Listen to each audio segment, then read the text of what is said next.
Here we are at Gull Lake Ministries, and I have an awesome conversation that I want to share with you.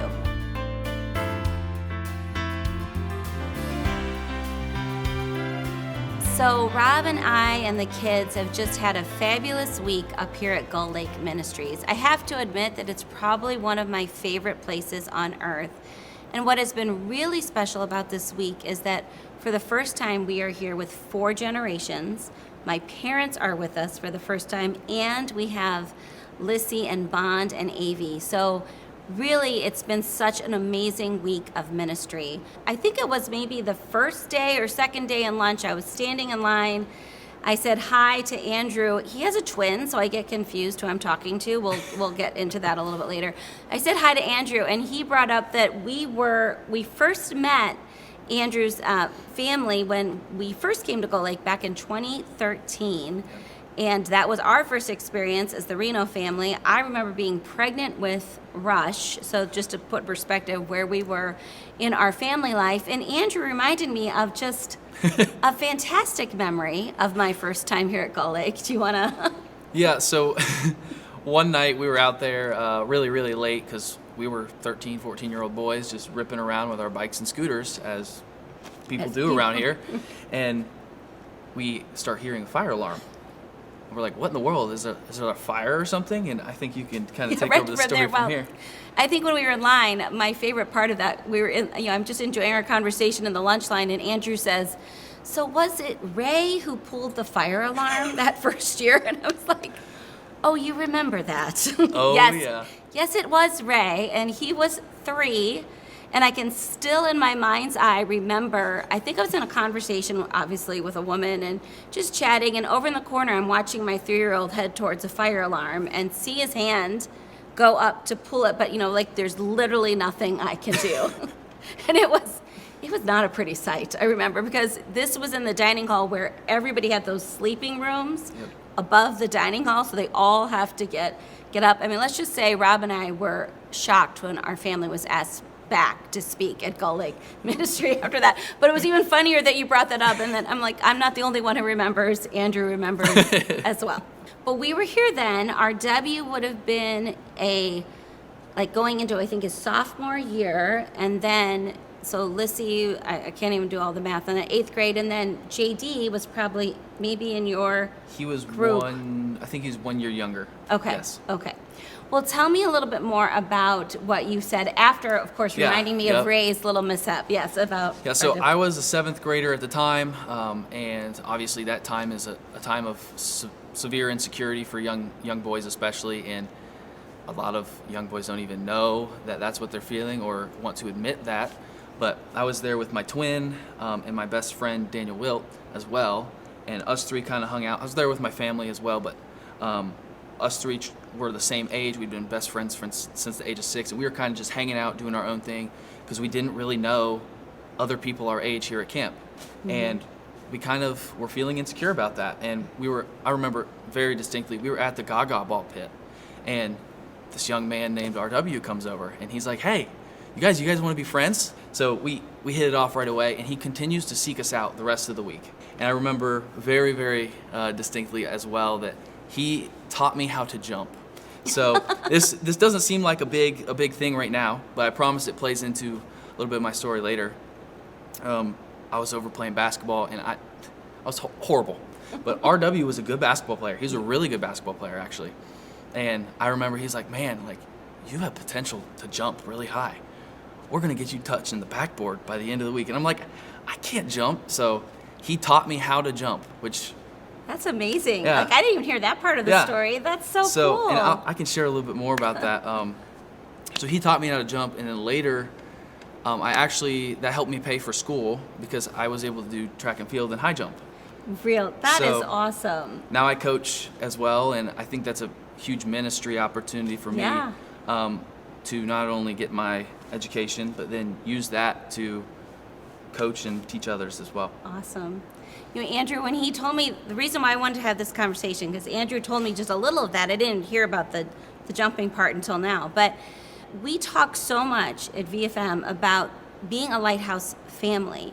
Not just thinking that as adults we have to think about how God is using us as adults, but that God can use our kids at any stage in their life, and we often don't know how God is using them. And so when we say we're calling families to this Lighthouse Family Ministry, you have it's wonderful when God gives you a glimpse of how he can use you. But it's not just our family. God uses all sorts of families. Like I said, we already had Ray pull a fire alarm, but we had we had RW have this awesome ministry that week that we really didn't know was happening.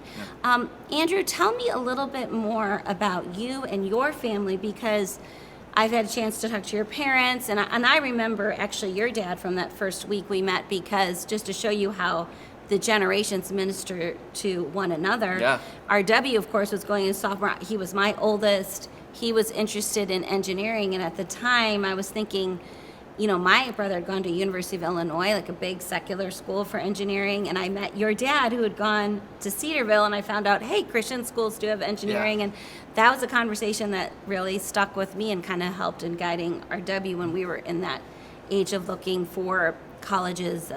So tell me a little bit more about your family, and specifically how Gull Lake, or how that works into your family story. Yeah, so Gull Lake was introduced to us when I was about 11 years old, and it was really impactful because it's not just a family camp.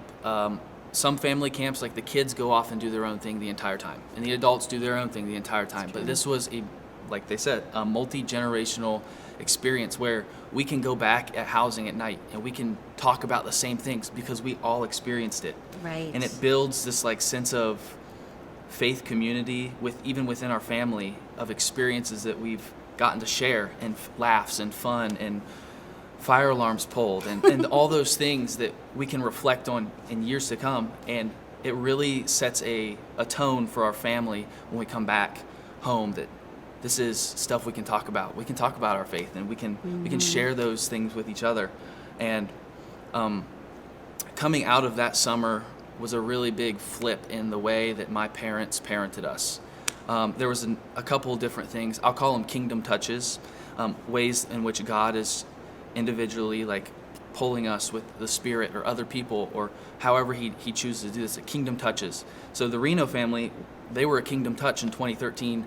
Not only was RW to me, but so were his parents in the speaker sessions with my parents. And so they came away from that being able to be equipped to teach us how to live a better faith and a better Christian life.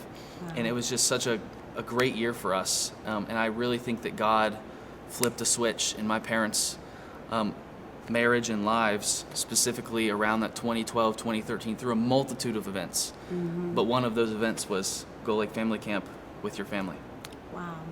And I have been so blessed to see and learn more about your family this week, and all the ways, like his brother, Crock and Roll, is serving on leadership here, and two other brothers serving here at camp. And I love watching the impact that you're having as a family, and seeing it's kind of interesting when you meet someone like I met Bass Jam. Yep. Yeah, you'll have to understand Gull Lake has all these camp names, yep. Not real names, so you'll just have to bear with me in this conversation. But I met your brother Bass Jam, was really impressed with him and impressed with his worship leading, and then it's interesting, oh wait, they're connected to this family. You see the influence of what your parents, how they've poured into you, and I can see it. It's really amazing to see. Yeah. So I just want to also, as we're kind of wrapping up this conversation, tell us what you are doing now, Andrew. Yeah, so this also circles back into the way RW kind of sought us out. He sought us out, and that always made an impact in me, because another person told me this later down the road, but this is exactly how I felt about him, and then it kind of impressed upon me the type of person I want to try to be, because that's who Christ is. There's two types of people that walk into a hypothetical room. The type of person that walks in the room and says, here I am, everybody look at me. Mm. And then there's the type of person that walks in the room and says, there you are.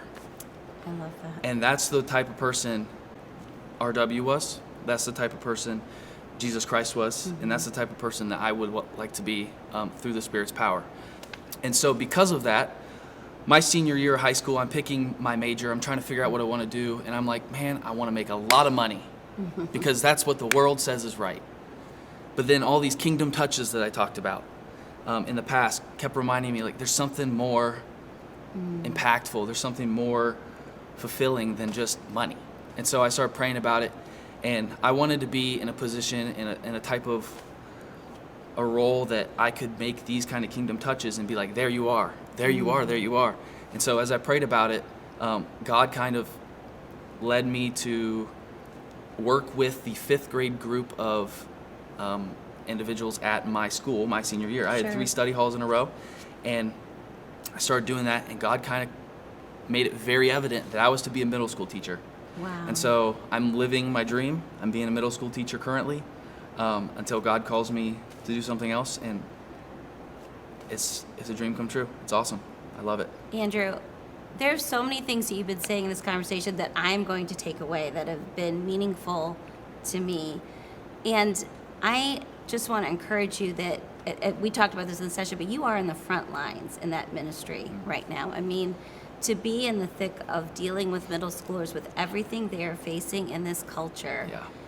I praise God not only that He called you, but that He has been equipping you for this ministry.